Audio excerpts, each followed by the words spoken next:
on Twitch, YouTube, Instagram, Twitter, TikTok, pretty much any social media. If you have been checking in by now, then you're a fan, and you know that this is Bet the House podcast, episode 4. Here with your hosts, T Picks, Astro, and P Man. What's going on today, fellas? What up? Nothing much. Living the life, living good. Yeah. We ready to talk a little bit of ball? Yes, sir. Yeah, hell yeah. So I just want to start off with this real quick. I did just find out that Kadarius Toney got arrested. Really? For strangling a woman. Oh shit! That's strangling bad. a woman. Really bad. Now let me show you all real quick his mugshot. It's gonna be like Patty Mahomes. No, it's way scarier. Way scarier than that picture. God, it's a terrifying photo. Look at this guy. He's so mad that he can't catch a football that he just decided to take it out on his girl. Yeah. Was this his girl or was this just a it was probably just a random.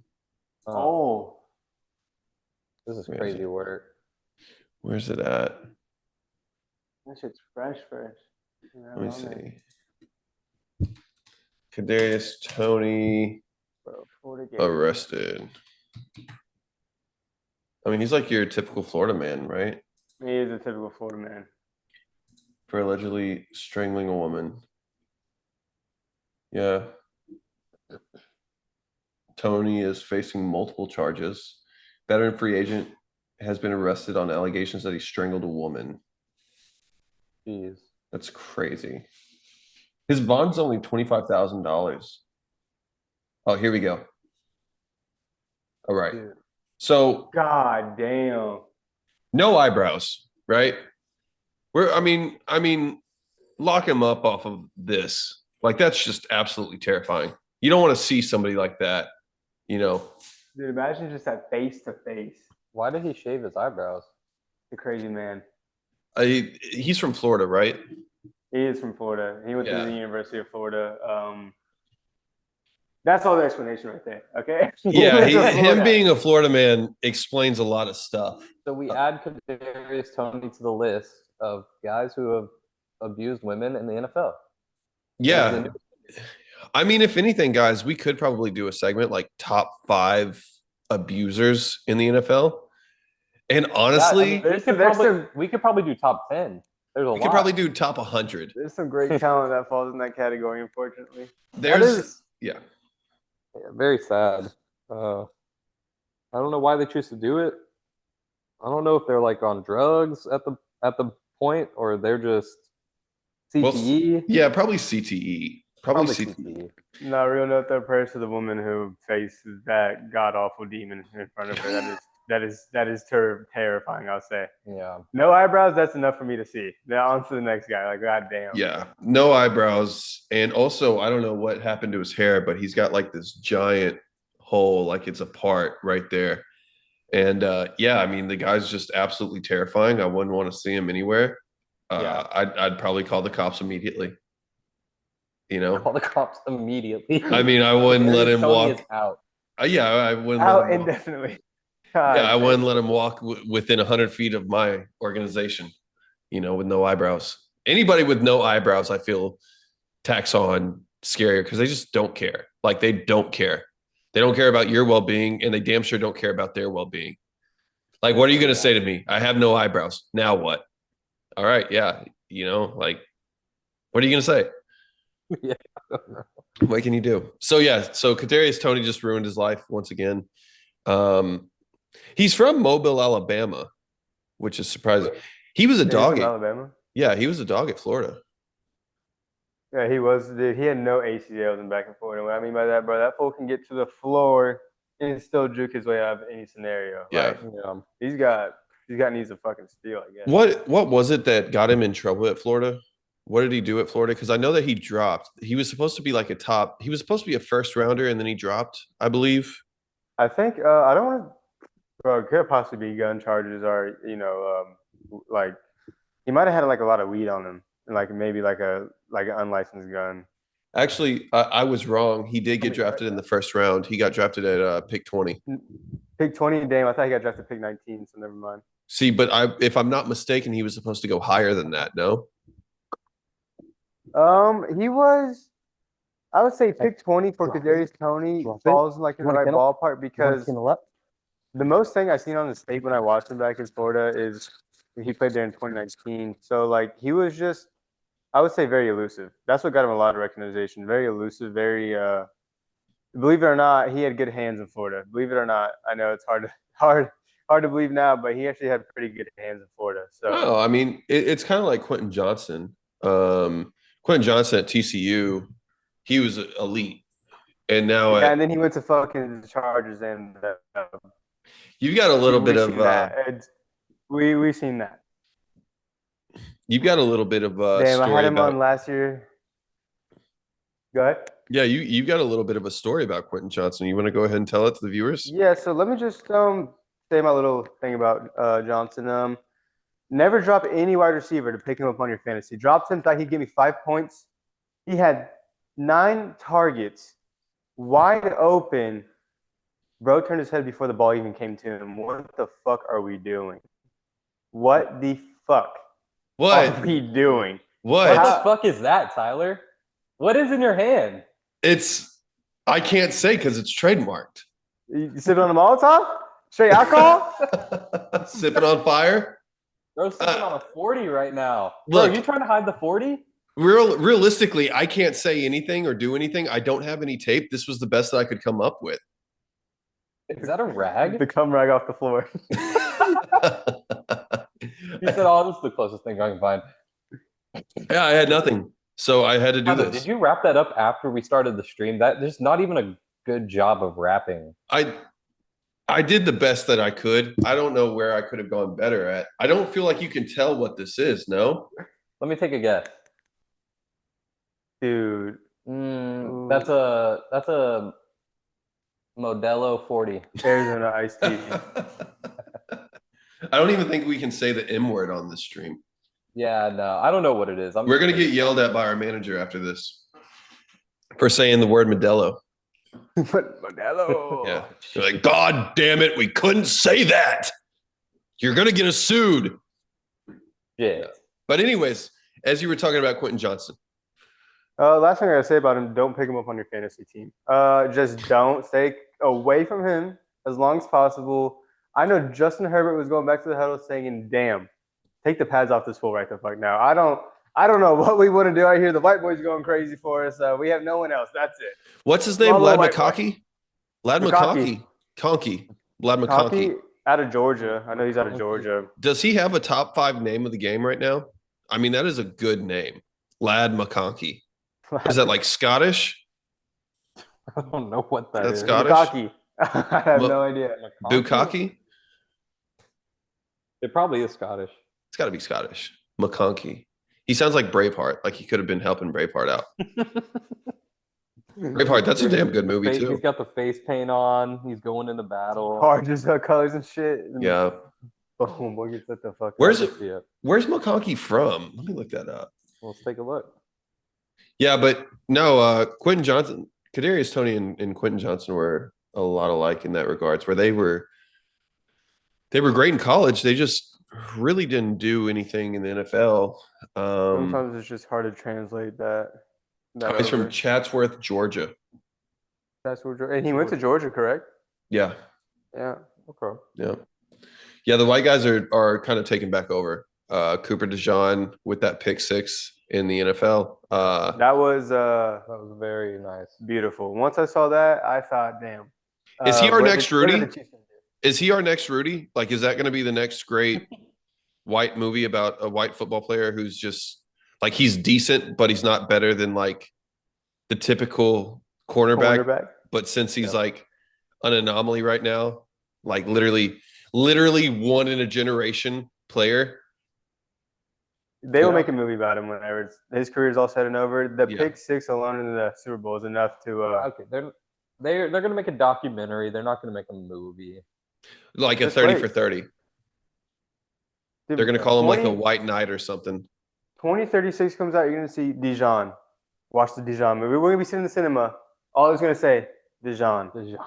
Absolute Boom! You already know cinema. what you already know what's about. You already know what's gonna be. You already know Philly fans are gonna be tearing the theater up. It's gonna be a Spike Lee joint. It's gonna be a Spike Lee movie. Oh, dude, that shit's just gonna feed families for sure. Oh yeah, Feed generations. Cooper DeJean, greatest. Is he among the greatest white men of our generation now for doing that? Yes. I mean, he's kind of like a reverse civil rights leader now.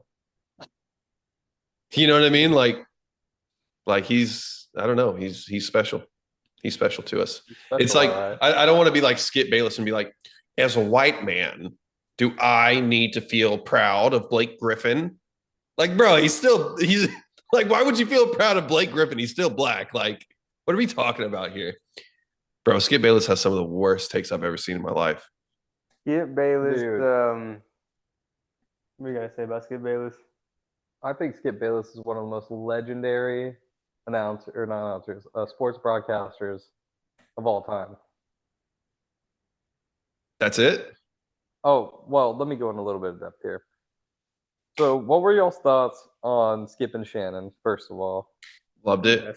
But I felt like loved it. I felt like Skip went way too far with A some lot, of yes. some of the stuff that he said to Shannon. Like, Yeah, he's like he didn't get his ass beat across the table. yeah, I mean, Skip needs to realize like Shannon Sharp is like easily one of like top 10 tight ends of all time. And some of the stuff that he said was just wildly disrespectful to him. Didn't give him his flowers, didn't do anything. And I love Shay Shay. I love him. I watch all of his stuff. That's funny ass dude. I'm not gonna lie though. Chad Johnson and Shannon Sharp is a way better show than Skip and Shannon already. Yeah. Them two, the chemistry, it's funny. Yeah. I think some of the things Skip Bayless would say, he would say to get a reaction out of Shannon. Yeah. Yeah. There's a few things, especially more the beginning of their show, that was funny, but then towards the end, it got just like he was kind of like bullying him, or like he was Trying just to. way too hard. Yeah. And Yeah. I don't know what it is. Skip Bayless, I mean, he's gone down since Shannon. Yeah. Well, I mean, the last time that he was in the news was for the whole Joy Taylor situation. It's my turn. It's my It's turn. my turn. Boy, I'd be yelling that. Bro, Listen, pay a million to hit. That's wild work. Listen, if I was in the same room as Joy Taylor, I'd be yelling the same thing. I'd be barking like a dog. She's a good looking lady. That woman that's a real lady right there. That is a real woman. Yeah. Let's say every episode you tune into, first take, you always see the ladies popping out. That's the first thing you see on the TV. That's all you look at. That's all you can look at. Man, I can't watch it. I start sweating. I break out in hives every time I watch it. I gotta turn the TV off. I can't watch it. You know, I want to make a hot take about a sports. Well, he's not a broadcaster or anything, but when he goes on sports shows, LeVar Ball is one of the funniest like people you can have on your show. Yeah. Did y'all see that clip of him talking to that girl? What did he say? Yeah. Oh to what's her name? The one on the one on First Take. Yeah, the one that Stephen A does. Molly. Yeah, Molly. Molly What Kiram. did he say? I saw the clip. He said something like, "Meet me after the show," or he said something, but it got super taken out of context. They tried to make it something that it wasn't. Like LeVar didn't mean anything by it. I always watched Keeping Up with the Balls, like or the what is reality, that? Yeah, I love that show. I think LeVar Ball is one of the most proud fathers. I mean, he had 3 kids. 2 of them went to the league. Jello almost went to the league, but now he's popping off in music, and I'm proud of Jello. I might swerve in the corner. Ooh. You know, and I'm proud of his brothers for supporting him too, because I watched that music video last night of his song, and he had LaMelo and Lonzo in the car with him in the music video, and I'm like, those are some real brothers right there. Yeah, they're still supporting him. They're on his music video. Yeah, like I respect the Ball brothers a lot for how they stay together. Yeah, his music is great. Like his music, I like it. And then that new one, the "Baby Please Shake That Ass for Me." Yes, like, dude, that shit's hard, bro. Like, and then he has that other one, "Two Goods on My Hip." I feel like a Law and Order. Like, come on, he's catchy. He's popping off.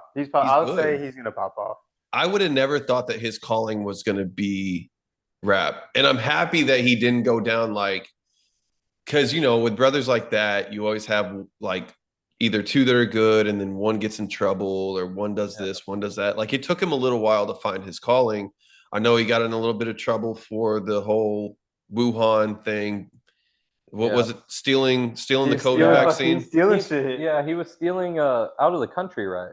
Yeah, I Yeah. think he was in Wuhan, China, and I think that he was the one who let COVID out of that laboratory.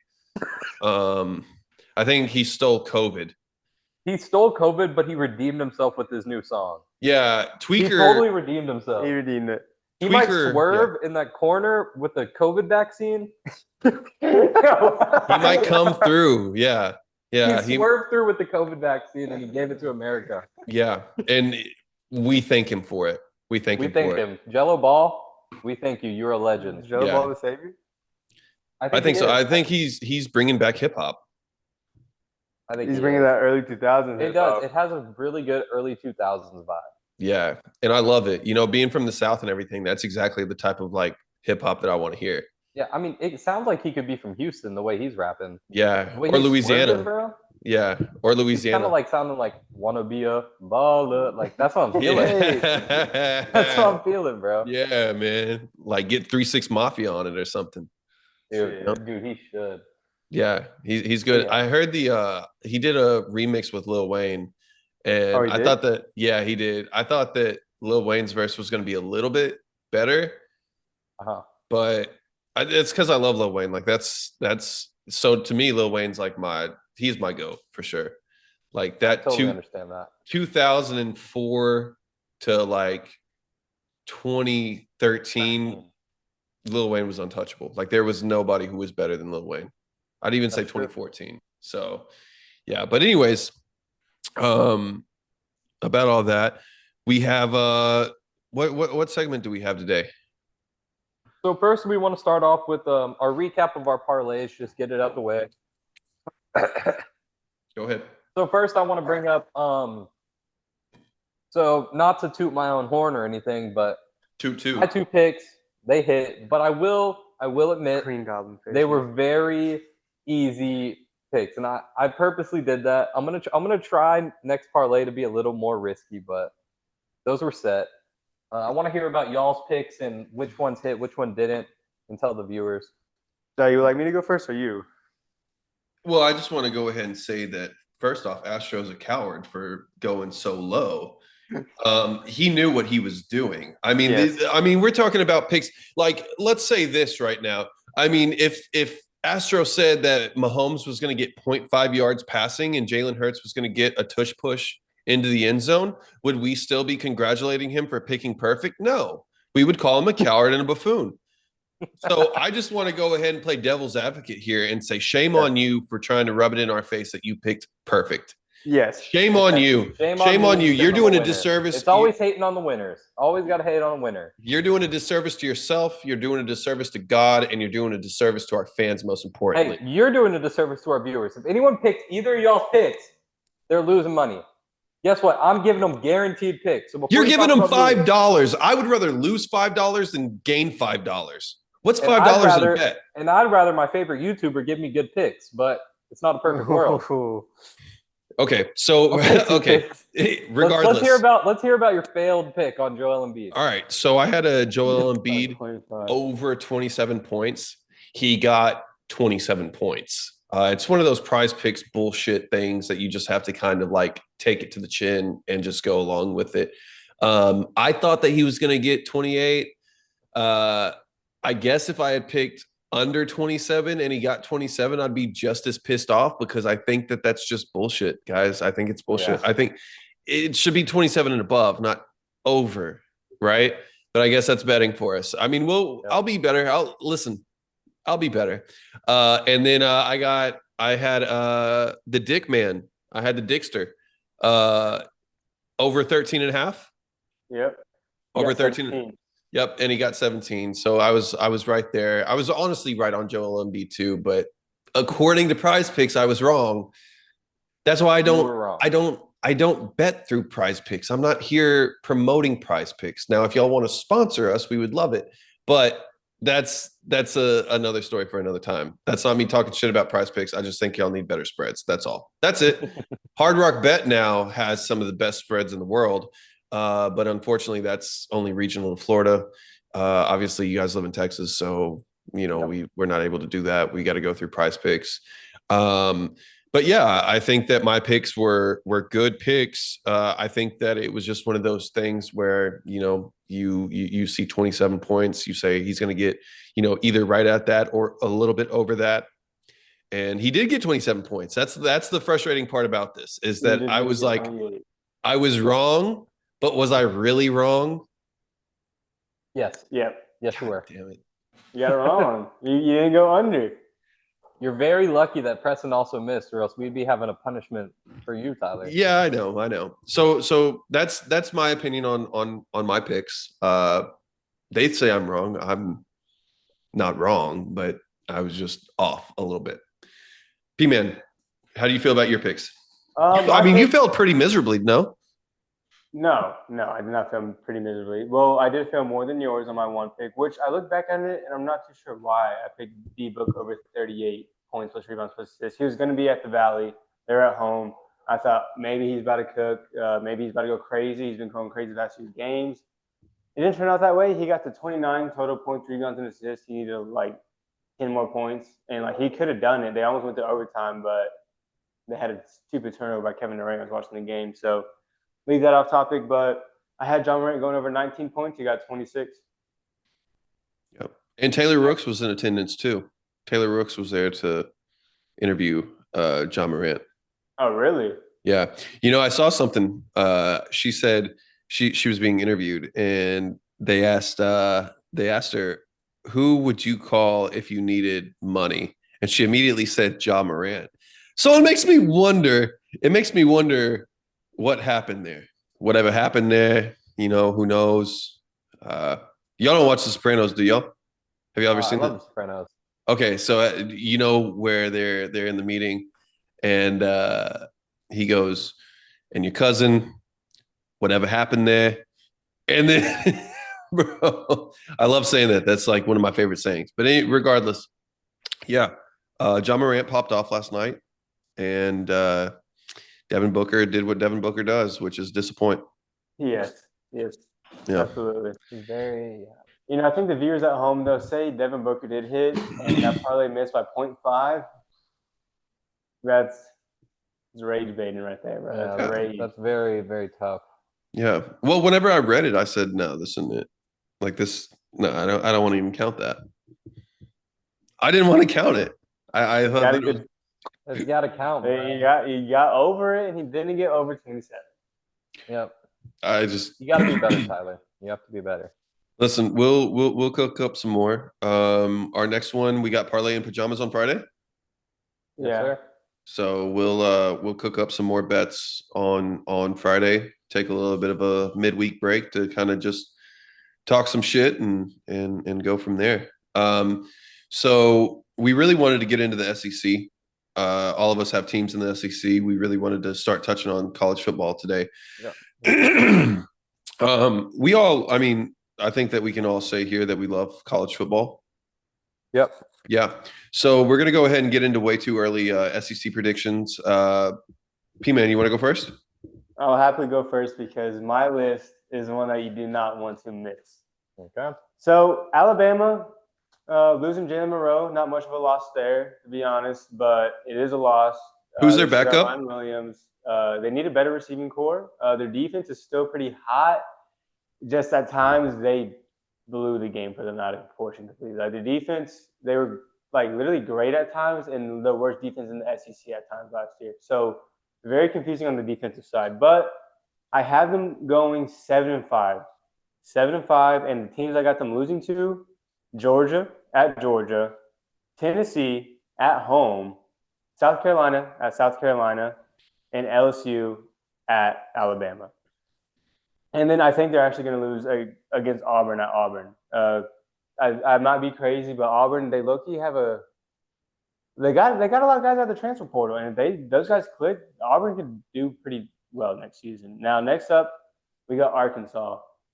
And Arkansas, They confuse me. They got a good QB, some pretty decent wide receivers. Their defense is a bit lackluster, but I think they're bringing more guys into the room this year.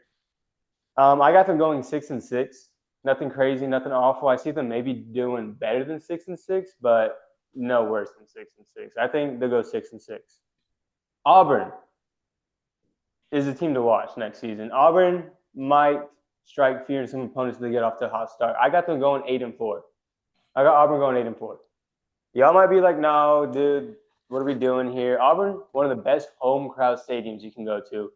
Got a new QB, new wide receivers, basically brand new offense. Have you been to an Auburn game? No, but haven't been to a college football game. Never mind. If you said they have one of the best home crowds. Dude, you can hear them on the TV more than anything ever. Like if you watch Auburn games, you hear that crowd through the TV. So you're saying that Jordan Hare is the best, like one of the best atmospheres in the SEC? Yes. Okay. Next up, we got my Florida Gators. Very biased here. Florida, we're coming off hot. Florida's coming out strong. We're going from 8-5 to 10-2. My prediction: Florida Gators got one of the hardest schedules. We are coming out to seek revenge next season. So not to cut you off real quick, but y'all will be seeing a live stream of us all three at a Florida Gators game this year. Yes. That would be amazing. Yeah. Yes. Next up, Georgia. Now, Georgia's very difficult to me. Stockton at quarterback, not a whole lot for. Defense is always going to be good on Georgia. Defense, you don't really got to worry about Georgia. I got them going 9-3. 9-3 next season. I think that's might win less games than 9-3, but I don't think they'll I can see them doing worse than 9-4. So 9-3, I got them going 9-3. So you have a lot of tremble in your voice whenever you say that. My voice is breaking up. I don't know. Yeah, your why. voice kind of cracks whenever you talk about Florida. I don't think that Georgia, because Georgia scares me. The last 2 times we played Georgia, mine was Florida Gators. We've lost our rivalry week to Georgia, I think, damn near 4 times in a row now. So it's tough. It's tough to watch. We better win that game. I got them losing against Georgia, but if Florida can surprise me and win against Georgia, I'll be the happiest man on earth. Second off, Kentucky. Kentucky is going 5-7. And I don't see a whole lot of hope in Kentucky at all. I mean, they had a few games they could have won last year if they made a few different plays, and I think that's going to be the same as this year. It's going to be like, what if this play went that way? What if we did this stop? What if? You didn't, you're going to go 5-7. Biggest upset, though, they're going to beat Texas. Kentucky's going to beat Texas. Okay. They're going to beat Texas. I'll save the question. I'm sorry. This is your moment. I'll save the questions. They're going to beat Texas at Texas. All right, next up, LSU. LSU losing. I think they're losing the quarterback. Tyron Lacey. I don't know if he's a wrestler going to the NFL draft. They got a few. I mean, LSU's always got star-studded wide receiver core. They're always going to have wide receivers at LSU. Now, QB-wise, they're always hit or miss on their quarterbacks. Either quarterbacks can be really good or really not fit for the program. That's just how LSU goes. Yep. But next year, I think they're going to come out, and I think they're going to go 9-3. I think they'll have a bounce-back season from last season because LSU – I always look at LSU and I think, man, that's a great program, and they've disappointed the last few years. They have disappointed, and I know they can do better. They got guys in the locker room that know they can do better. It's just a few plays that they're off. So LSU, I have 9-3. Next up, Ole Miss, bringing a brand new QB, losing some guys from the wide receiver core, losing some guys on defense, mainly linebacker that they really need a key linebacker. I'm going to go Ole Miss 7-5. Ole Miss 7-5. I don't think they're going to do worse than that, but they could do worse than that. I don't see them doing really better than 7-5 next season. Yeah. On to the next, Mississippi State 3-9. I got Mississippi State going 3-9. I think they're going to have another repeat season. They did. I think they're going to have another repeat season like last year. They did maybe 5-7 last year. I think they're going to be worse. The SEC is progressively getting harder. Teams are progressively getting better. And now that the NIL is out, you can just buy players as you will. So Mississippi, I don't think they stand a chance in the SEC versus SEC teams, especially 3-9. Yeah. Missouri is kind of confusing. They got that great wideout. QB-wise, they need a better quarterback. Defensive-wise, they got some good cornerbacks, but they need some better safeties.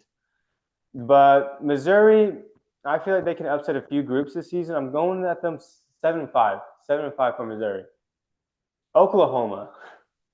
Oklahoma is going on a downhill, and it's going to be bad. Oklahoma in the SEC last year, they had a new quarterback. They got rid of Arnold. Arnold's now on Auburn, which I think he'll do a lot better in Auburn. Bring out the sophomore QB. I got Oklahoma going 5-7.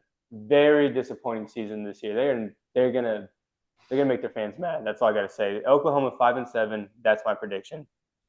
South Carolina Gamecocks. What could have been last season if they got into that playoff? Snubbed them at number 13.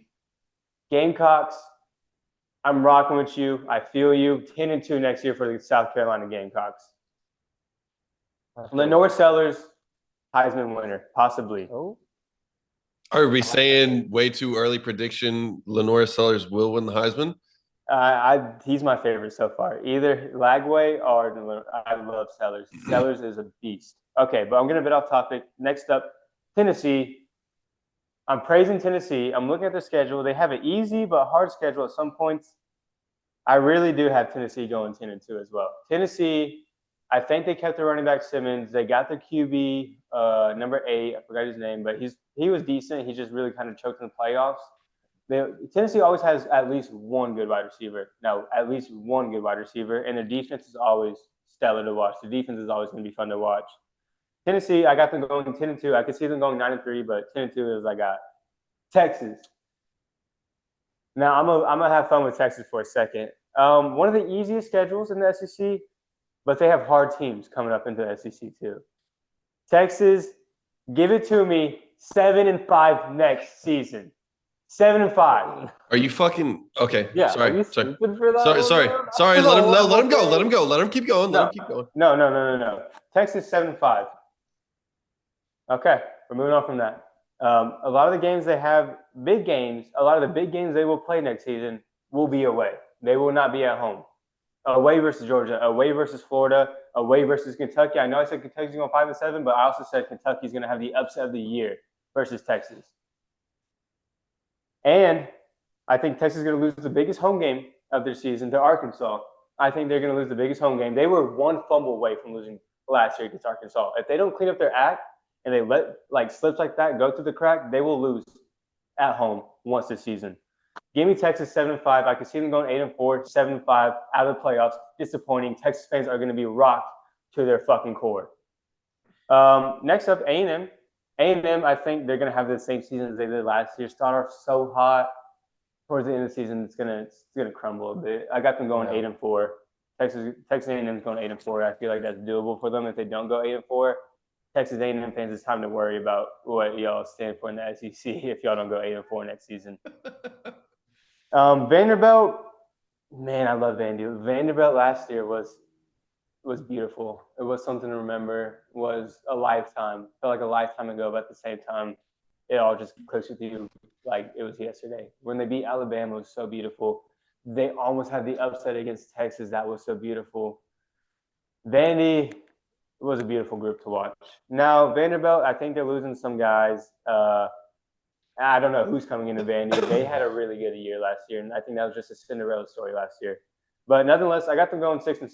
I think they're going to surprise. I got them going 6-6 next season, and I actually have them beating Texas at Vanderbilt. So if Texas honestly loses to 7-5, and I get that right, come back to this video and just witness history. That'd be some crazy predictions from P-Man there. A few of them. A lot of them I agreed with. Some of them were kind of wild, but I mean, who's up next? Who would like to share their Well, thoughts? I've just got a couple of questions. I mean, I can't really get over. I'm an Aggie fan, but I can't get over that 7-5 prediction of the Longhorns. Yeah, that's exactly what I was thinking.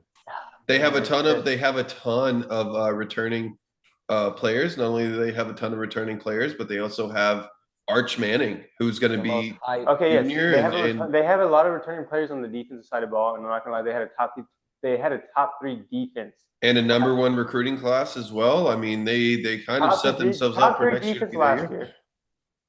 Top 3 defense last year. New guys coming in. I don't know much about the wide receiver core. I know they lost Bond. They lost Golden. I think they still have Taft as the tight end. Like, they got weapons. I just No, I'm not hoping. I'm not hoping for the worst. I'm not hoping nobody get injured. I'm just hoping the wide receivers that come into that core, that come into that group next year, they do not perform as I thought they were going to do. And I hope. I don't want to hope that. I don't want to say Arch Manning does ass. I don't want to say anybody does ass. I don't want anybody to do ass. But being a little Texas hater, I would love for Arch Manning to step into that Florida game, that Georgia game, and just throw 3 interceptions in a game, especially whenever it's 3 big time drives. They need to go down and score. Down by 1. Arch Manning intercepted. That's a ball game. Wow. Wow.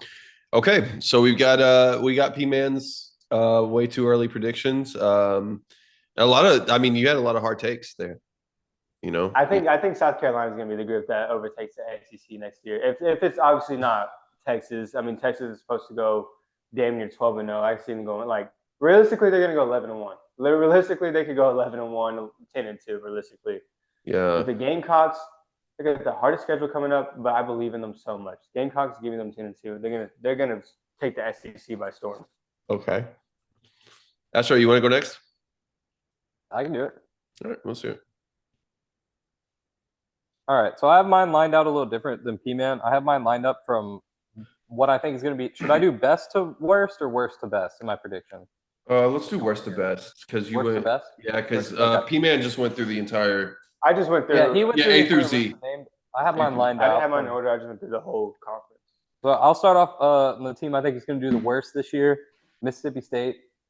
I got them going 3 for 9. Kind of like what P-Man was saying. I mean, Mississippi State really can't compete with a lot of these SEC teams. I really don't think they can.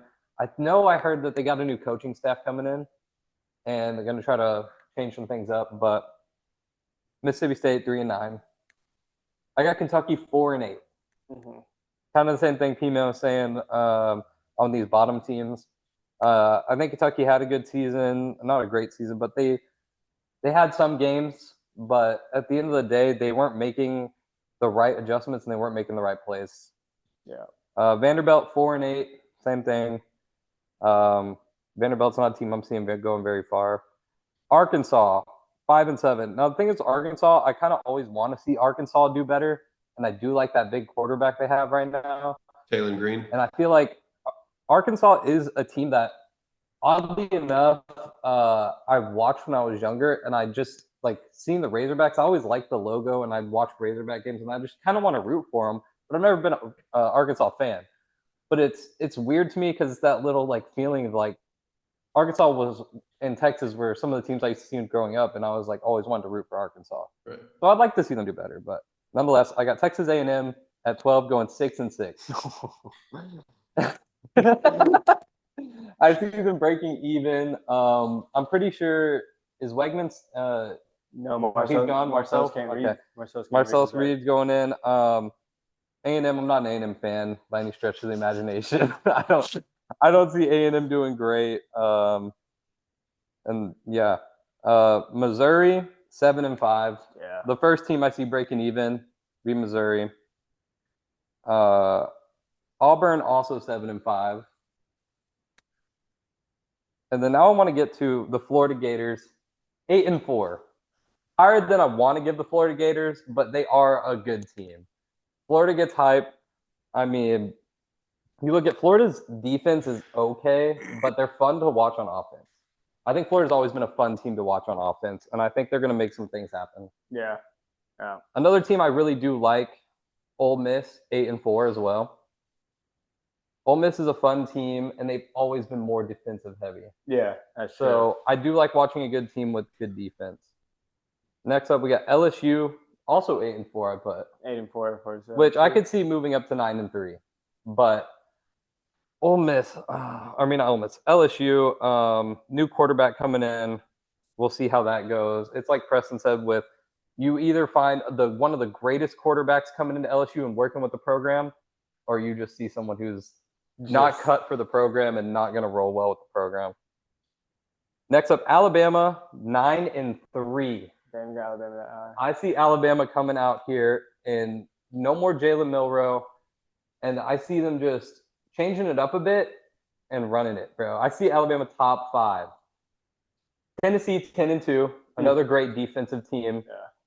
Tennessee's one of those teams that usually does pretty good, but I see them doing even better this year. I can see that. And then Georgia 10-2. Carson Beck's gone. I want to see Carson Beck gone now. I want to see what they can do with a different quarterback because Carson Beck was just, I mean, he did a lot of blaming and he didn't take enough responsibility for how he played. He doesn't watch tape. Doesn't watch tape. Huh? He doesn't watch tape. That should tell you everything exactly. about I saw the interviews like, I don't watch football. Yeah. It's not fun to me. And I'm like, you don't say that as a quarterback. No. At all. Go on. I wasn't a Carson Beck fan, so I'm very happy to see what they can do. Even though I'm not a Georgia fan, I want to see what they can do. Gamecocks, 11-1. I'm on the same boat with P-Man. I see the Gamecocks having a great season. I do like Sellers.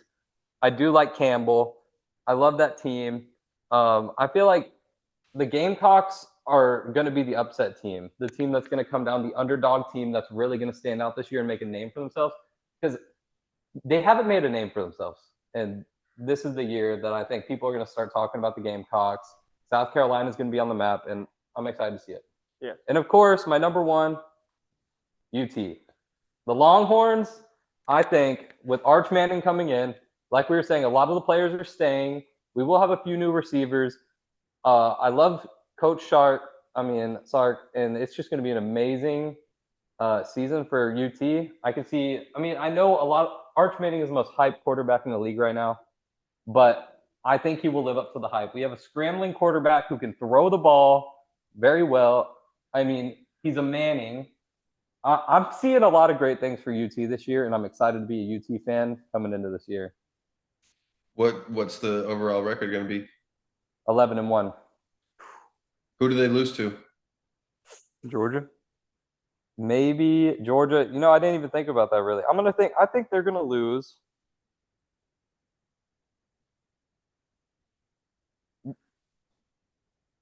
I'll tell you who they play. Yeah, who are they playing? They play Ohio State. It's kind of hard for me to tell. They play Ohio State. Y'all beat Ohio State. Yeah, we'll beat Ohio State. You think y'all beat Ohio State? Really? Yes, it's gonna be the Michigan hangover all over again. Mm-mm. Lost Junkins, lost Howard, lost not Smith. They still got Smith. Lost number 2 dude. They lost a lot of guys to the NFL draft. Yeah, this is a interesting. But they also have a lot of NIL money, so they have a lot of guys coming in. Right. You know what? As much as I hate to say it, it's between Georgia and Florida, but I'm going Georgia. Lost to Georgia would be the only team I think can really compare. But I could see an upset with Florida. Y'all are gonna be at Gators. If we're at Gators, I could see that too. But I'm gonna go Georgia just because, to be fair, I have Georgia as the highest out of all they're playing, and I want to be fair to my Longhorns. All right. Wow. That's unbelievable. That is so I think Ohio State's gonna get to the playoffs again. First and foremost. Not that they're in the SEC, but you've been saying that. No, I mean this Ohio State team was bought and paid for, and results happen. Losing a lot of their players. Doesn't matter because they're Ohio State. They've got players all day. They got endless NIL money. They've got everything. Yeah, for real. Players are going to be wanting to go there after they won. That's true. So,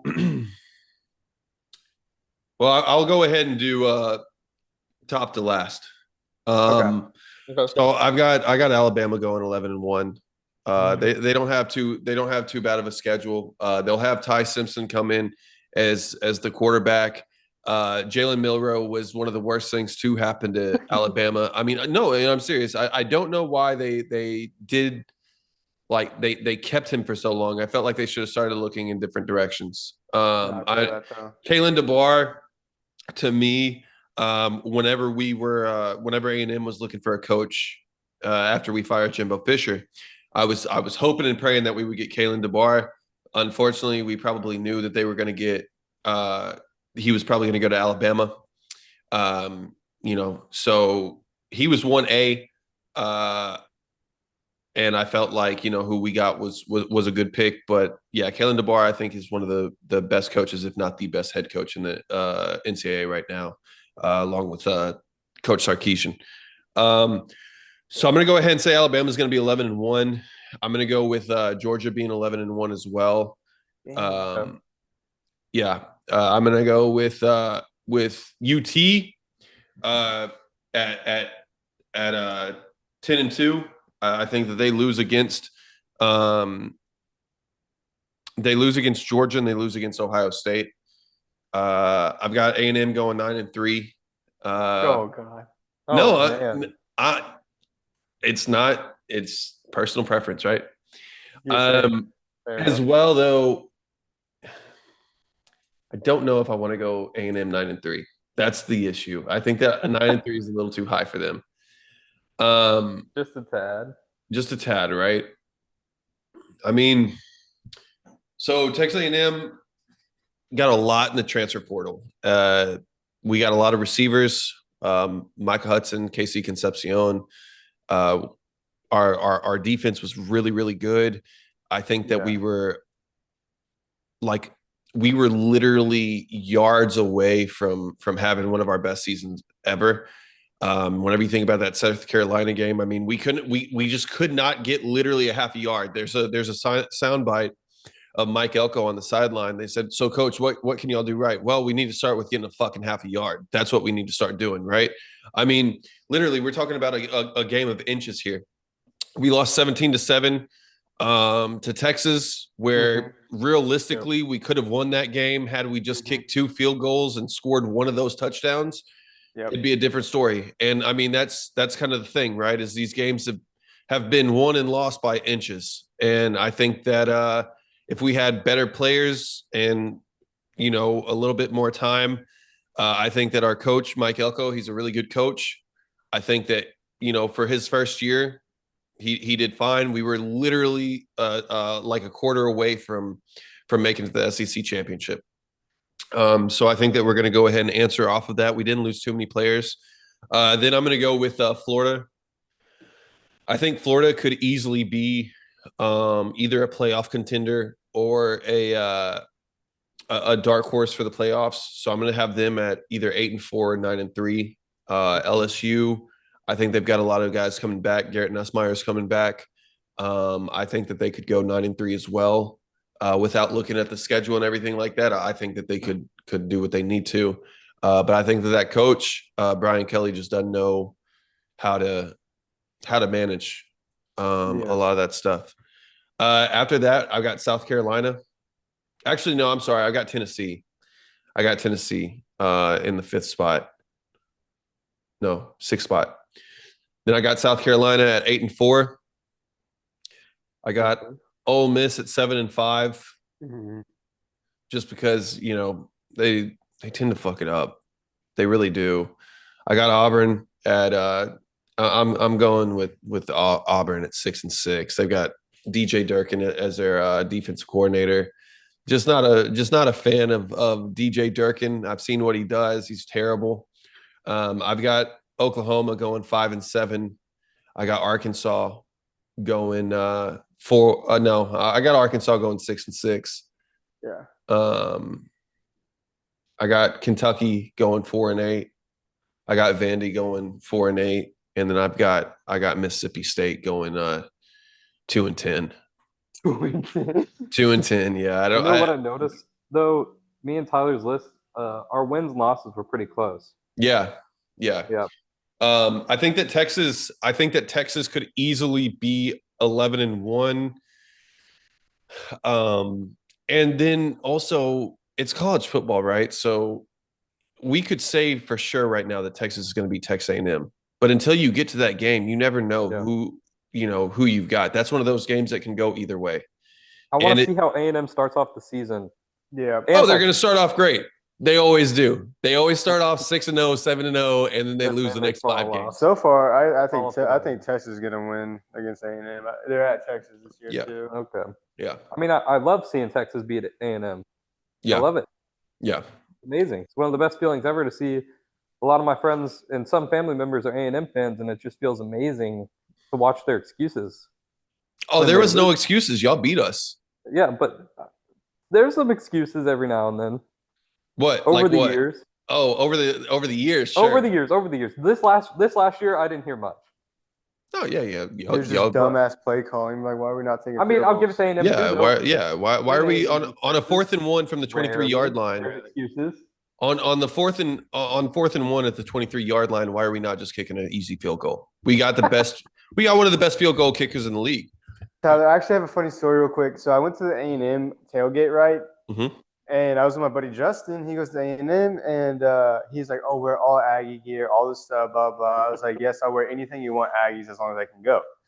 I'm all in his Aggie gear. I'm Aggied up, got the Aggie rag, got everything on me. And the game starts, and like as soon as that kickoff happens, Justin says, "Oh fuck!" I'm like, "What?" He's like, "Bro, we lost." I was like, we just kicked off the like." He's like, "Dude, I don't know. I just have a weird feeling." Blah blah. Game goes on. Well, now we're starting to get to like controversial. The very first controversial thing: Blue runs a corner route to the back pylon, catches it, tippy toes and bounce. I look at that, I'm like, "That's a touchdown." Next to all these Aggie fans, I got Aggie shit on me. I'm like, "Oh, that's a touchdown." They re-showed again. "Oh, that's for sure a touchdown." I'm saying it louder and louder and louder in the tent. Someone looks over me. "Hey, you know what you're wearing? If you don't like it, you can take that shit off and leave." I was like, "Oh, hold on." Bro, fuck the Aggies, bro. God, they're so disrespectful. I was like, they're "Sir, so I was fucking just trying to tell you disrespectful. that was a touchdown. Like, you can't deny the evidence." He was like, "Well, we don't need to hear that. You're not the ref." All right, I'll keep my mouth closed. Very next play, they got there throwing interception to Michael Tap. So that was a funny experience. That's a good story. Listen, man, and I'm an A&M fan, and a lot of those A&M fans make me fucking sick. Burnt orange, compound, complex.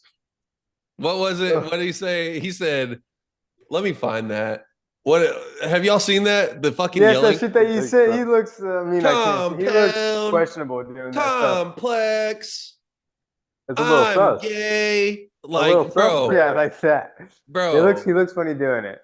He says burnt orange. Like, bro, what are we doing? Oh. Now, one thing I do love, dude. Oh man, whenever I was at college game day and we're watching Pat McAfee and Nick Saban and all those guys on the podium, and we start chanting the A&M song. Oh, dude, there was not a moment like that. Just everybody chipping in and singing y'all song. I was like, damn, bro, this is like beautiful. Yeah, it's a great crazy song. I think it's just so beautiful how a community gets so locked in. Yeah, college, like a college football game. Yep. There's nothing more tight, more airtight, I would say, than honestly the Aggies football stadium. And that's a big stadium too. Compound, complex. God, dude, I hate that shit. I'm trying to find the video. Where's that paper schedule? Ooh, I don't know. I mean, it's just sickening. Oh, it might be in here then. And then they kiss the ground when they do push-ups and stuff. Yeah, we're gonna have to find that. If anything, honestly, post that. Let me see. Oh, you're saying, Goodbye, Texas University. March Madness prediction. Do we want to? Oh yeah. So he goes, fighting Texas Aggie. Saw that fat steer's horns, and he puts his little knee up. Fat steer's horns. Compound. Complex. Yeah, bro, it's terrible. It's terrible. I hate it. I hate being an Aggie fan sometimes whenever I see that stuff. And people are like, "Oh, it's traditions." Kiss my ass. That's not traditions. Why's that got to be our tradition? To make ourselves look like a fool? I don't know. That's what Aggies do the best.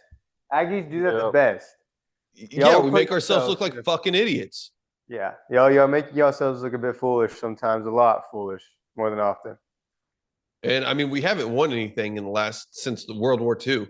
Last thing I'm gonna say is Texas got to SEC championship game in the first year. The first year in the SEC, Texas got there. Aggie's been in there for 12 years, 13 coming on now. Haven't been there a lick of once. Haven't been to an SEC title game, not one time. Dang. Haven't deserved it.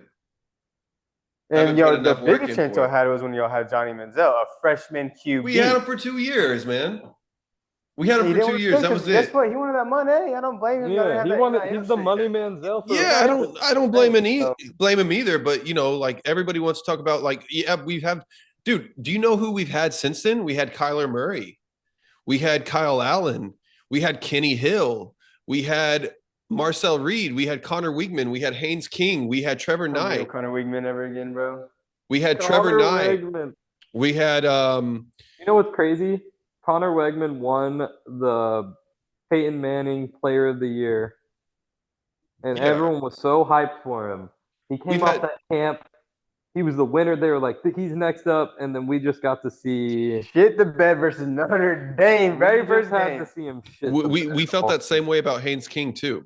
We said, "Oh, this kid's gonna Yeah, be it." Haynes King was very hyped up, bro. Oh my Kyler God. Murray, we felt the same exact way about Kyler Murray. Why'd y'all let Kyle Murray transfer? Yeah, It wasn't our choice. that was y'all's best bet right there. I guess I mean, but honestly, He didn't want to though, be an sometimes Aggie. He didn't want to be an Aggie. He did not want to be an QBs Aggie. can be great, but if the system's not working with their play style, they're not going to be a great QB there. So It was like, good that he left. For him, it was good that he left. He needed to do that. Yeah, He needed to go to OU, and he The needed to Heisman. tear it up there. It's just what it is, dude. Fucking hate being an Aggie fan sometimes. Fucking hate it, dude. And That's you know just- what's the worst thing about being an Aggie fan is that What? we'll go 7-0 and we'll be like number 2, number 3 in the nation, and we'll be like, "Fuck, dude, this is our year. It's different." And then we'll get to like Alabama and we'll just get fucking steamrolled, and it'll be like, "Okay, well, it's Alabama. It's okay." Then we'll go into South Carolina and we'll just lose again. And then it's like, oh fuck, make the season, like, stop the count right here. Stop the season right here. Like our COVID year, we went 9-1. Like, we're better with 10 games. We're not good with 12. We're much Yeah. better with 10. You give us 10 games, we'll win 9 of them. And we'll make it It's to the just the playoffs. extra. Yeah, it's the 2 weeks extra of grit. We don't have it in us. We just ain't got it. That's just all Y'all it run is. out of steam, man. The Aggies run out of steam. dude, I cannot believe Aggies lost that Auburn game last year. We lost to Auburn. We lost to South Carolina. We lost to Notre Dame.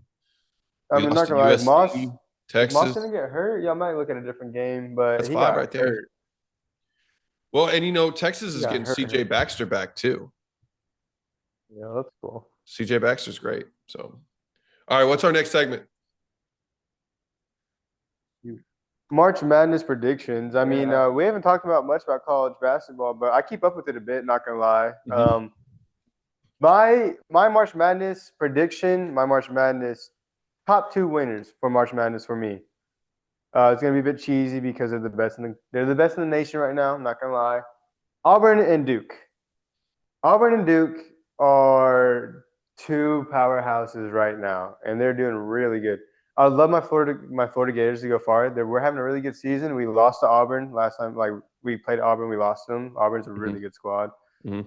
Florida's not bad, but Duke, Cooper Flag, obviously that's the main star on there. Yeah. You got a lot of other guys. I can't name their names, but you got number 5, you got number 7, the center. He's 7'2". Mhm.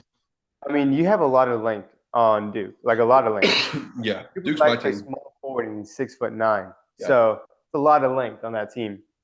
Auburn, they have good schemes. They have good plays. They're a very well fundamentally played group. They have a lot of good players. If you watch them, you'll see screen sets.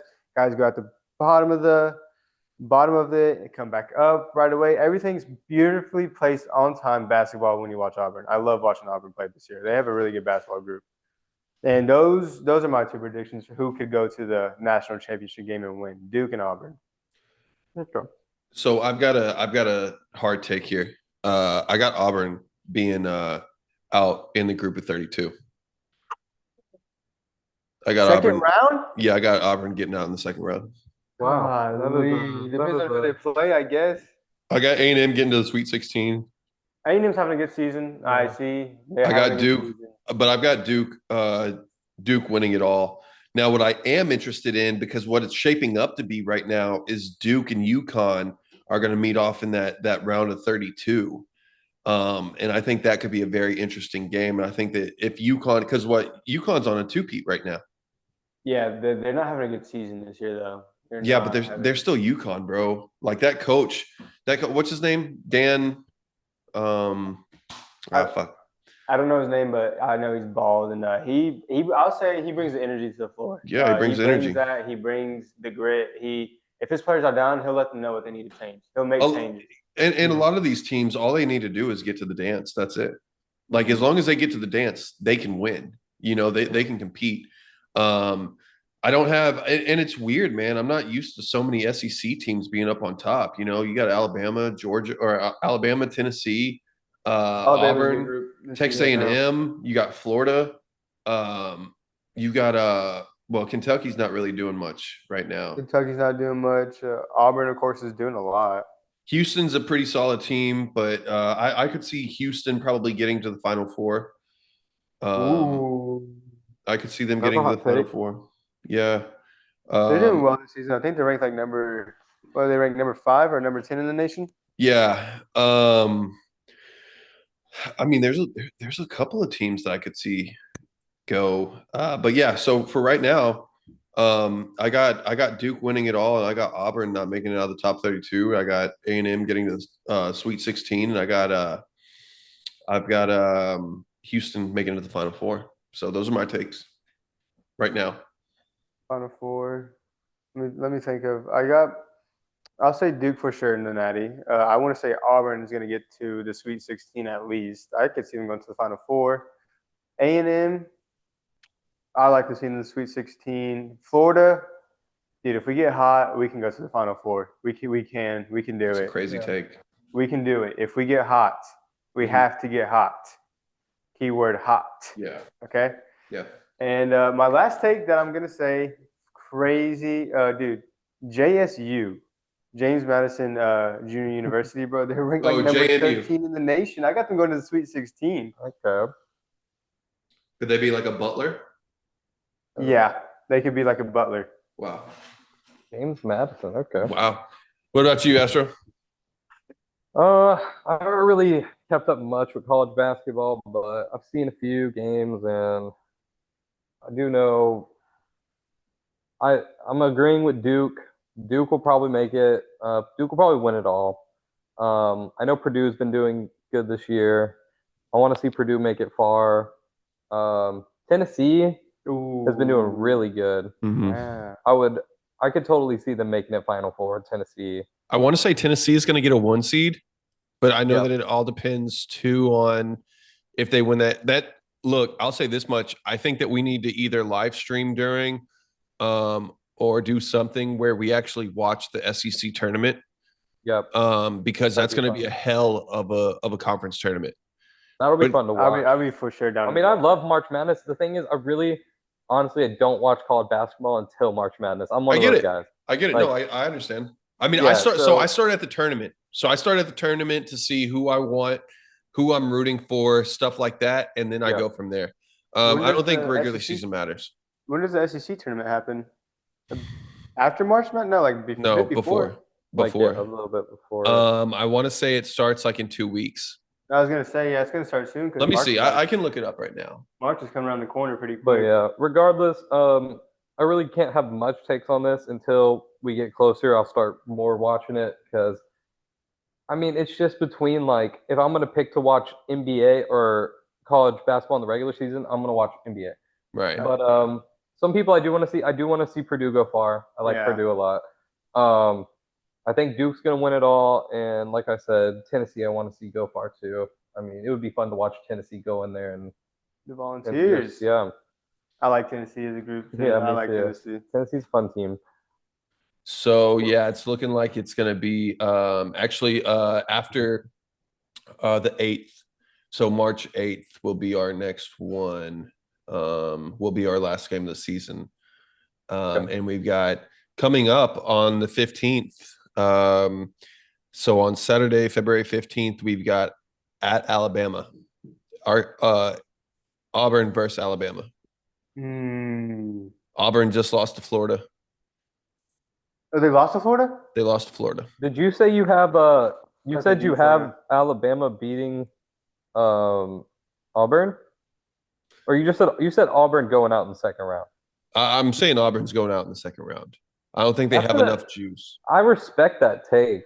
I mean, it's a good take. Auburn's been killing it this year. Yeah. But I respect your take. Yeah, I think that a lot of these SEC Upsets teams. always happen in March Madness. Upsets always happen. March Madness is where like you'll have the best team and they will fall. Hey, you gotta remember Mhm. last year, Golke from remember that white dude Golke, bro? He was who they Oh, knocked yeah. out?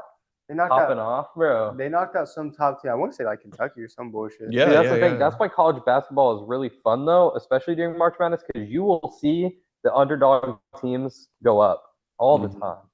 I mean, we And got that's fun part. in the SEC right now, we got Auburn sitting at 10-1, 22-2, Alabama 10-1, 21-3, Florida 8-3, They're doing really 21-3, Texas A&M 8-3, 19-5, Ole Miss 7-4, 18-6, Missouri 6-4, 17-6, Tennessee 7-5 and 20-5. We got Kentucky 6-5, 17-7, Mississippi State 5-6, 17-7, Vanderbilt 5-6, 17-7. We got Georgia 4-8, 16-9, Texas 4-8, 15-10, Oklahoma 3-7, 16-7, Arkansas 14-9, Wow. LSU 1-9, 12-11, South Carolina 0-10, 10-13. 0-10. 0-10. Has not won an SEC game yet. So these Jeez. guys, I mean, the SEC is where it's at right now in basketball. Yeah, SEC ball sounds like it's nice right now. That sounds fun. Yeah, it sounds like it's a fun conference. So that SEC conference championship is going to be something definitely to watch. Something Yeah. that we definitely want to see. And then, yeah, I mean, if you look at who Auburn has beat, they did beat Houston 74-69. They beat Iowa State 83-81. They beat North Carolina 85-72. They beat Memphis 90-76. They lost to Duke. They beat Ohio State. They beat Purdue. They beat Mississippi State. They beat Georgia. They beat Tennessee. They beat Ole Miss. They lost to Florida. And now coming up, they got Alabama, Arkansas, Georgia, Ole Miss, Kentucky, Texas A&M, and Alabama. So they've got a juggernaut coming up in these next couple of games. Lose Alabama? I mean, it's definitely not impossible. It's a damn good team, though. I mean, Yeah. you beat Houston, Iowa State, North Carolina, Memphis, Ohio State, Purdue, Mississippi State, Georgia, and Tennessee. Ole Miss Yeah. too. Yeah, You got a that good they squad. are.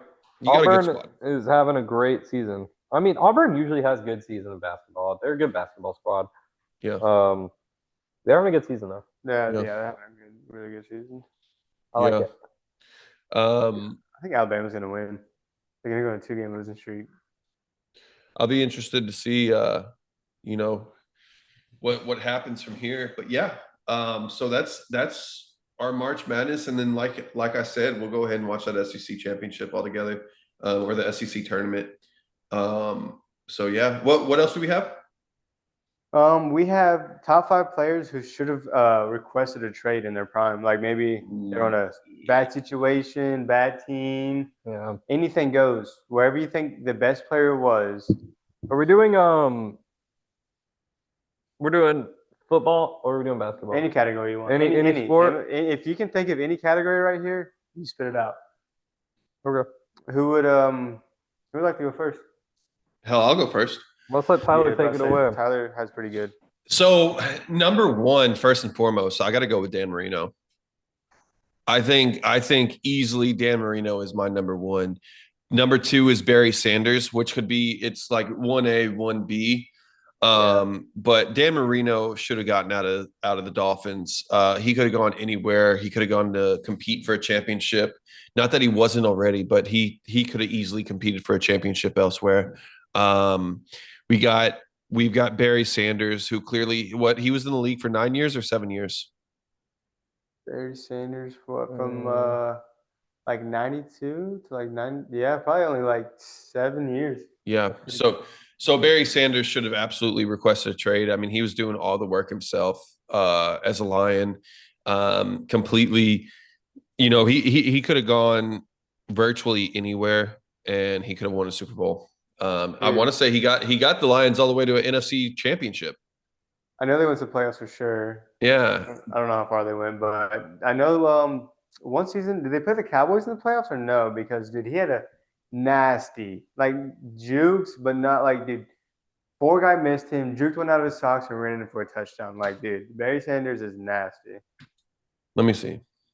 playoffs. So he played 6 games in his in the playoffs and had 1 win. So he made it to the NFC Championship against Washington. He did win against the Cowboys. He's played 6 times total. So yeah, so they lost against the Redskins in 92. And then they made it as far as 92 to 97 was his playoff window. So Barry Sanders is number 2, Dan Marino is number 1. Number 3, I'm going to go ahead and go with Calvin Johnson. Calvin Johnson could have easily, ended up going elsewhere, but didn't, just do out of loyalty. And I don't think that he really wanted to get out of there. Number 4, I'm going to go with in his prime. And I wish that he had gotten traded because I feel like this team destroyed his confidence. Vince Young. I think if Vince Young, and I know Vince Young ended up playing elsewhere, but I think that if he had gotten traded either at the beginning of his sophomore season, I need to write this out. at the beginning of his sophomore season, to a team that could have actually utilized him and a coach who actually cared about him, unlike Jeff Fisher, I think that he could have done great. Another one, I'm going to go ahead and say Adrian Peterson from the Vikings. I wish that he had gotten a trade beforehand from the Vikings, just because I feel like he could have gone anywhere in his prime, because we're talking about players in their prime who should have been traded. And then my number 5 is LT, LaDainian Tomlinson. LaDainian Tomlinson, that's a great I like that. He got traded too late to the Jets. Had he gotten traded in his prime, he could have gone anywhere. And he could have won a Super Bowl again. I mean, and I think that I say a lot of running backs because we see now with Saquon Barkley not being so loyal to the Giants and going elsewhere, how much it really helped him out. I mean, a 2,000-yard season, and then on top of that, a Super Bowl championship. I think that Saquon Barkley is kind of like the mecca for running backs now, and what they ultimately need to do to get their career revitalized. Saquon Barkley, had he stayed at the Giants for another 2 or 3 years, they would have absolutely just tortured him. And then whenever he gets traded somewhere, they'd say, "Oh, we got Saquon, but we got to beat up Saquon." So it's basically like having a 2005 Lamborghini with 150,000 miles on it. You know what I mean? You just don't want it. Yeah. So, yeah, those are my top 5. Barry Sanders, Dan Marino, AP, LT, and Adrian Peterson. I like. I'm sorry, and Vince Young. Sorry. Vince Young. Vince Young. Yeah. You can go ahead, too. Me, okay. Number 1, I'm gonna say that if they got traded at the right time to the right team, oh man, I know it's hard to think. I've been trying to think. Got to be ready. Got to be ready for these questions. No, we should have been more prepared. Had an hour to be ready. I'm gonna say this. This is about to be crazy. What I'm about to say. So, Kyrie, he was staying in Cleveland. He would have been better. He wanted out, and I think the first opportunity that he saw out, which was Boston, he immediately requested a trade and signed there. If he would have looked around, would have gotten to a better spot for him, I think Kyrie could have been. I think he would have had a more resume than what he has now. Wait, can I interject? I think we're only going, if I'm not mistaken, we're going with guys who didn't win any rings, though. Who didn't what? Win any rings? Yeah, win any championships. Yeah, okay. Because Kyrie won a championship. He won. He won the hardest. So he doesn't really count because he won a championship. I'm talking about guys who should have been traded, who did not win a ring. Okay, that. No, because he got traded too, and he went to a worse team. Dude, I'm gonna go. Man, I would say after the first stint he had, and after he got injured, I would say if Penny Hardaway requested a trade from Orlando, I could have seen him going to Houston. Mm-hmm. With T-Mac? with team like you reunite with T Mac on that.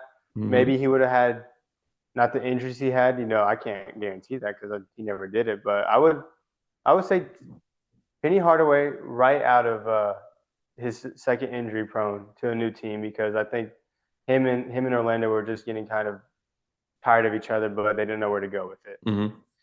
Second off, I'm gonna take yours, LaDainian Thompson. Now LT, he had great seasons, but they got shut down in the playoffs by the Pats. Mhm. By the Pats. Mhm. Imagine LT as a Colt with Edgar and James and Peyton Manning. Just saying. Go on. See, that's nasty. Yeah. And they could have done it. Now, I know this team went to the Super Bowl. I know he got far. I know they could have won the Super Bowl. Hear me out. Mhm. Give me Frank Gore on the Cowboys back when they had Des Bryant and Tony Romo. Frank Gore would have been a perfect fit on the Cowboys. I like that. I would like to Yeah. see if Frank Gore could have requested trade out of where he was. I would love him to request a trade to the Cowboys. I mean, I know y'all had McCoy, but Frank No. Gore, that two duos like that, a powerhouse and then a receiving back, Mhm. that would have been nasty. Frank Gore as a Cowboy would have man, that would have been amazing. That would have been I think that would have been perfect. nice. With Tony Romo, man. With Tony Romo and the that would have been Desi perfect. Bryant, Jason Witten. Now that's like 4 studs on wide receiver. Yeah, like That's a 4 Super studs. Bowl winning team. Jerry That- Jones, that- take notes. That could have been a Super Bowl winning team. Okay, now number 5. No, okay. Number 4 for my picks of who should got traded in their prime. I'm going the first stint when Chris Paul at New Orleans, whenever he was trying to get traded to the Lakers. Oh, great choice. Great choice. Chris Paul, say that trade went through. We wouldn't even be talking about this if he would have got traded, whatnot. If he would have gotten traded where he wanted to the Lakers, dude, we're looking at a whole different resume for Chris Paul. Mhm. Yeah, I agree. Whole different resume. Mhm. I agree. Mhm. And then, as we know, he got. I think he signed with the Clippers, and in the story, he had great seasons, but they couldn't get over the hump anytime. So Mhm. that's that story. Now, number 5 for my last pick, if they would have got traded at their prime, they could have been in better situations.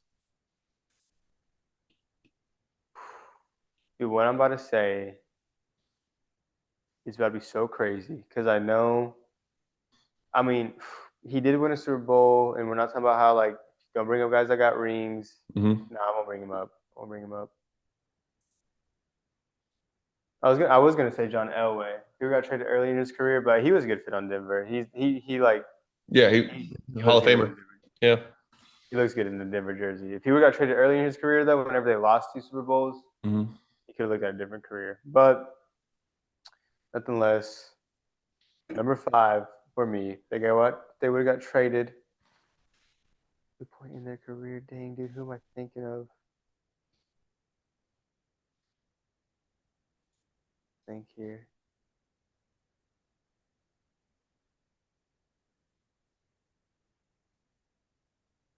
Give it to me. Earl Campbell. Earl Campbell, that's crazy. I was just looking at his stats too. Earl Campbell. Okay. If he would have got traded to anywhere but the Oilers, man, he was best running back of all time. Still Yeah. to me, Earl Campbell. Yeah. Imagine Earl Campbell at that time on a 49ers or somewhere like that. But Earl Campbell, I think that he was happy with being in because he played. So he ended up going to New Orleans for his last 2 years. But I want to say like in his final year at New Orleans, he got like 150 yards total. But this is still a guy who damn near ran for 2,000 yards in his prime.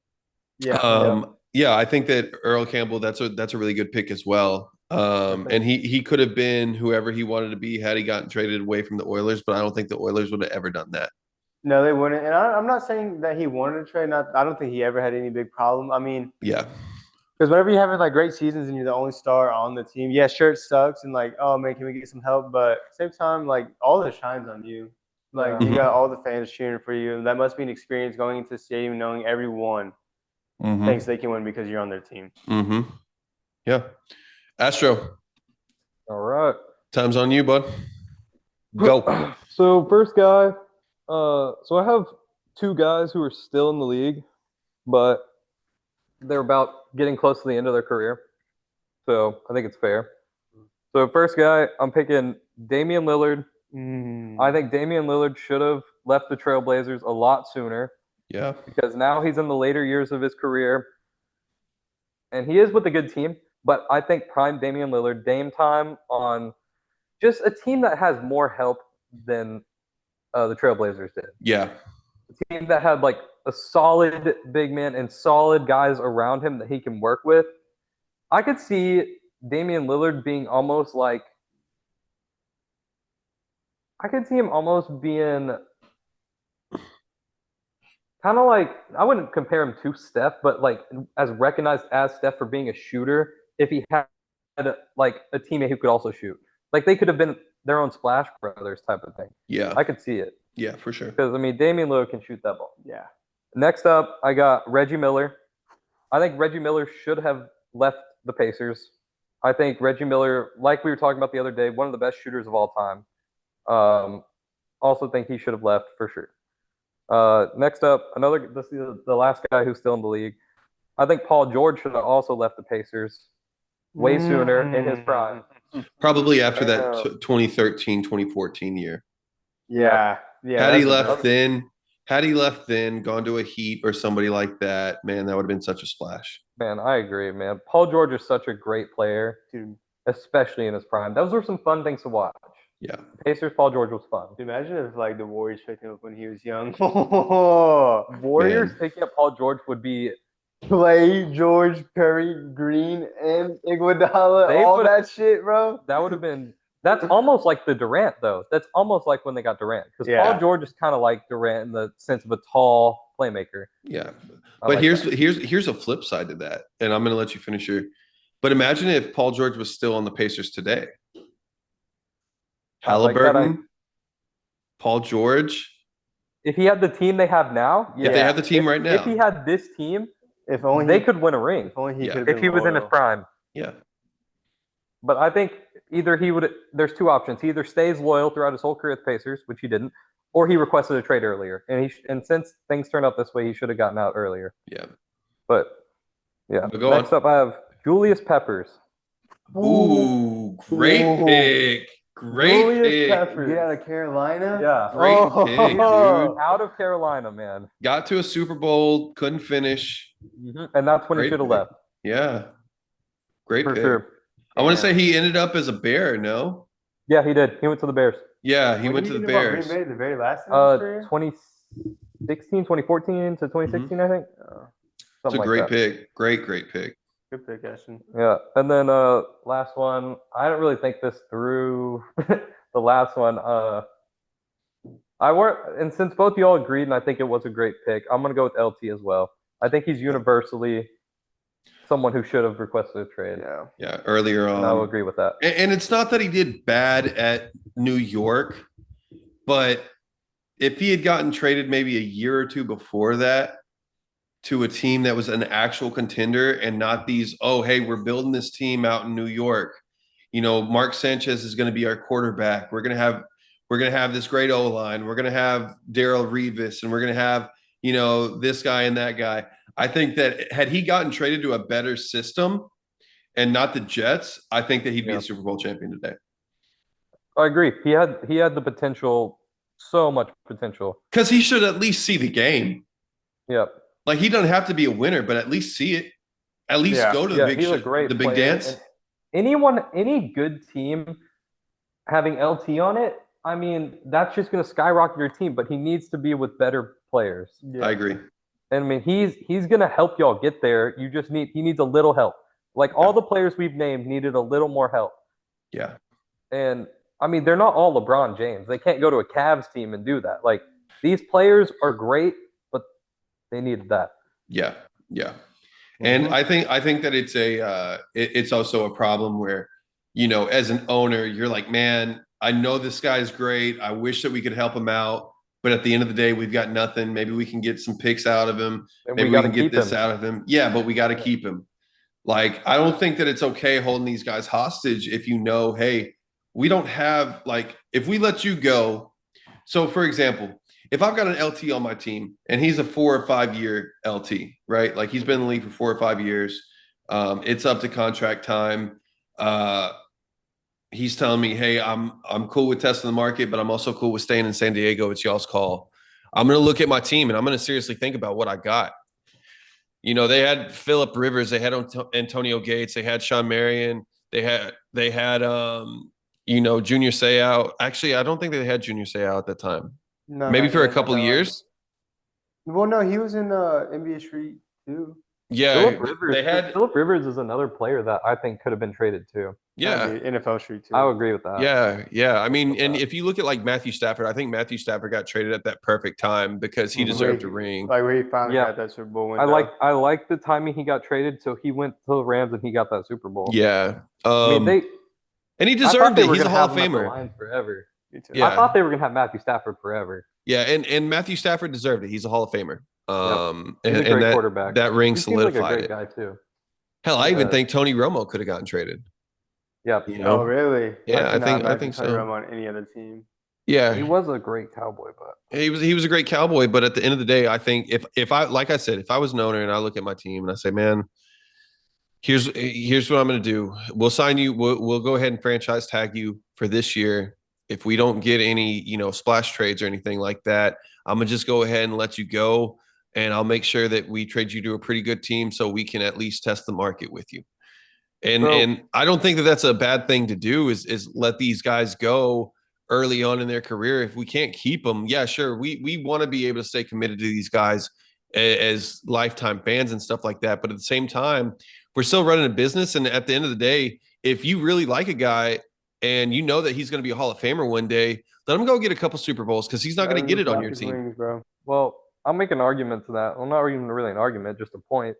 I think a lot of these teams don't trade their I think a lot of these teams don't trade their most value or their most popular or best player because of the fact that it's money. They're going to get more fans in the stands. They're going to get more traction because, okay, people want to watch LT play, right? They want to watch him play. So these teams hold on to him as long as they can because they're like, this is our star. This is someone people want to watch. And if we keep him on our team, it's a little selfish, but it's money. Everything's rooted in money. I mean, LT can be suffering with the team he's with, but if he's signed to a contract, they can do whatever they want.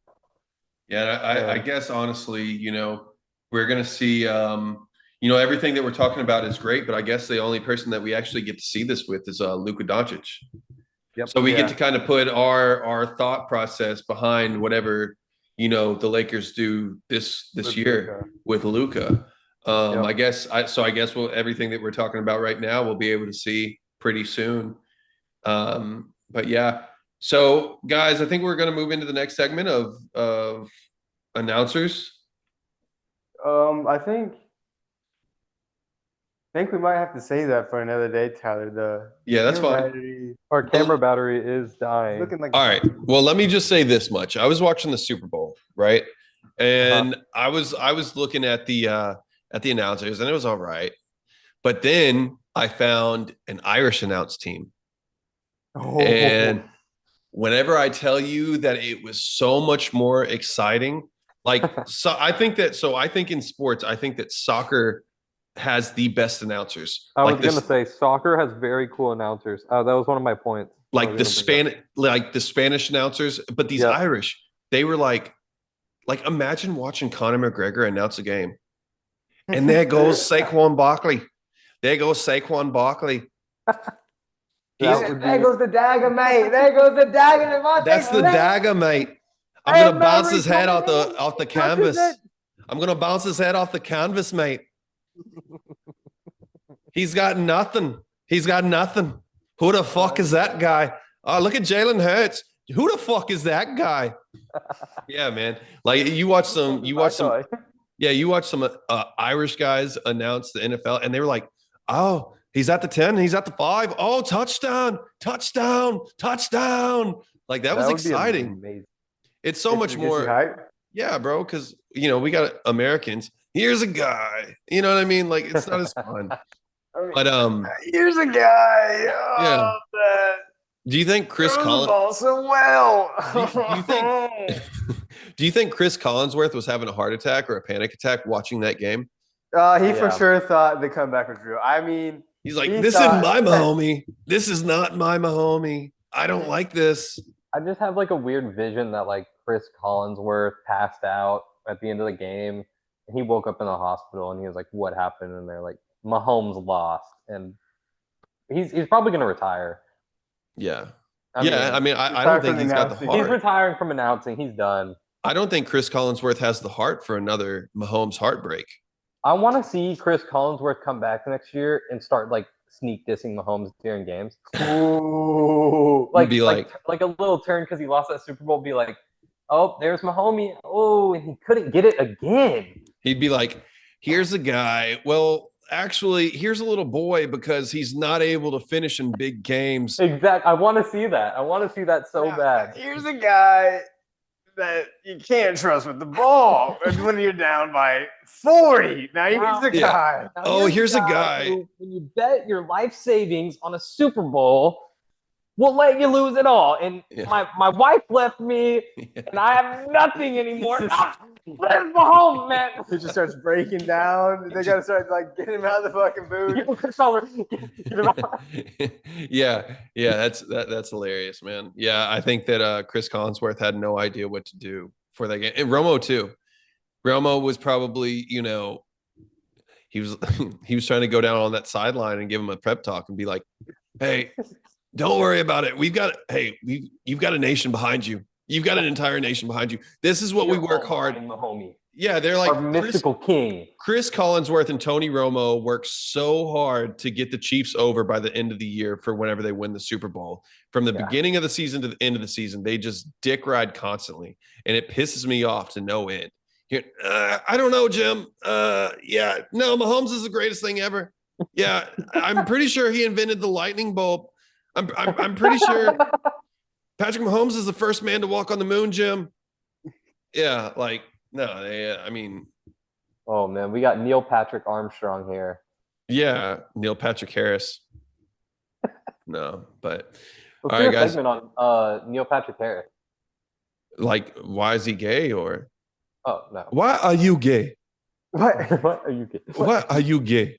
That would be the first question that I ask Patrick Mahomes. Yeah. We should do Patrick, why are you gay? I'm not gay. You are gay. I know you are gay. No, but all right, we need guys. to do a segment on we've been talking a lot about Patrick Mahomes, but I want to talk about how sassy Travis Kelce's been. Ooh. Travis Kelce's been a little Oh. sass queen recently. Oh, he gets it from his girlfriend. Yeah, I mean, I'm just looking at Travis Kelce throughout the games, and this has been happening for a few years. I feel like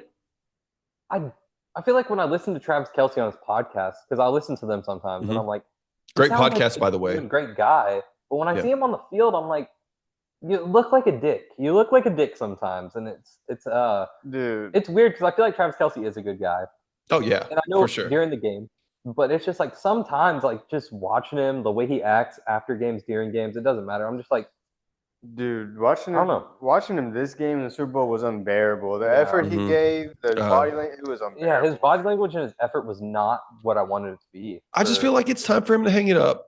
He just did Yeah, not look invested. He didn't look invested in it. He wasn't making plays. He's had a great That's what I'm career. saying. He's had a great career. He's a great Yeah. tight end, Yeah, and I think it is about that time. Maybe one more year. yeah. I think don't even do it. Just Don't even stress right it. off, bro. You got acting. You got your podcast. You got your Super Bowl rings. You're a Hall of I'm gonna Famer. say he's gonna be in Gilmore too. Happy Gilmore too. Yeah. Yeah, You got Taylor Swift. Like, bro, just right off into the sunset with your hundreds of millions of dollars.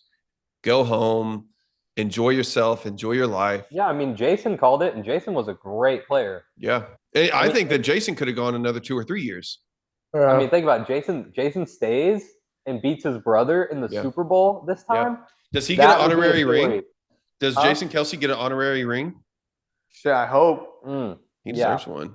Dude, I would have loved they to sign be- him whenever 30 seconds left on the clock. Hurry, sign. High Yeah, five. yeah, exactly. Can we just talk about how legendary that'd be if they played another Super Bowl against each other and Jason wins this one? Yeah. Then you retire. You never step back foot on a field. I mean, Jason's one of the best Eagles of all time. I know he was a lineman, but just I agree. personality, and he was a great center. I mean, he Yeah. was a great player. Yeah, I love Jason Kelsey. Yeah. I agree. Jason Kelsey's a stand-up guy. Yeah, and I think like you said, I think Travis Kelce's probably a great. Hell, I even think Patrick Mahomes is probably a phenomenal human being. Like I think that he's probably an awesome dude to hang out with, kick it with, stuff like that. Oh yeah, I feel like kicking it with Mahomes would be cool. Yeah, but at the same time, He'd walk out, he'd walk in the backyard with this sassy little jog. yeah. Hey guys, I got some beers. Like, Does he drink seltzers? He looks like a guy who drinks seltzers. He only drinks. he drinks seltzer. Coors Light. No, he drinks Coors Light. Oh, for real? Yeah, I was watching the parade, cracking them Coors, and he was like, "Yeah, I love Coors." So that's he's a dope. legit guy. Yeah, that's dope. All right. I It's mean, I not could drink. Jackson. Jackson's the one who drinks the White Claws. Yeah. Hell, White Claws are actually pretty good. I like White Claws. I like White Claws. Sue me. They're good. Okay. They get you where you need to go. Nah. White Claw Sues. Core banquet. Yeah, Coors banquet. yeah, works White there. Claw. Yeah, we need to stop. We need to stop all this, bro. Stop Yeah. talking about beer. Jeez. No, but all right, guys. Well, we save it and then we come back on Friday for parlays in our pajamas. Yeah, and we're gonna make sure to have our camera fully charged. Sorry, we couldn't finish this fully out, but Nah, we finished it No, fully. Yeah, we yeah, got but pretty I'd much say actually. We we're good, only yeah. hey, next podcast we're gonna talk about retired league for NFL NBA. We're gonna start it off. Sounds good, guys. Yeah, we're sitting at an hour 40 right now, so I feel like we're finishing up in perfect time. Perfect. Yeah, that's perfect. So, All right. Hey, wait, Tyler, any viewers in here at all or no? 2. Two. All right. What's up, viewers? All right, Hope you guys. enjoyed. Well, this was the Bet the House episode 4. Thank y'all for coming out and enjoying. If you like this, click like, subscribe. We're also going to try and get these recordings onto the actual podcast platform of Apple. Once we figure out how to do that, then we'll be good. No, I'm serious. But anyways, that's a story for a different time. That's for a Discord call. right. So yeah, guys, that was Bet the House episode 4. We'll be back on Friday with parlays in our pajamas and more. So Stay thank tuned. y'all. Yes, sir. Yeah, thank Love y'all you, for liking, following, and subscribing. Love you guys. Peace. Peace. There we go.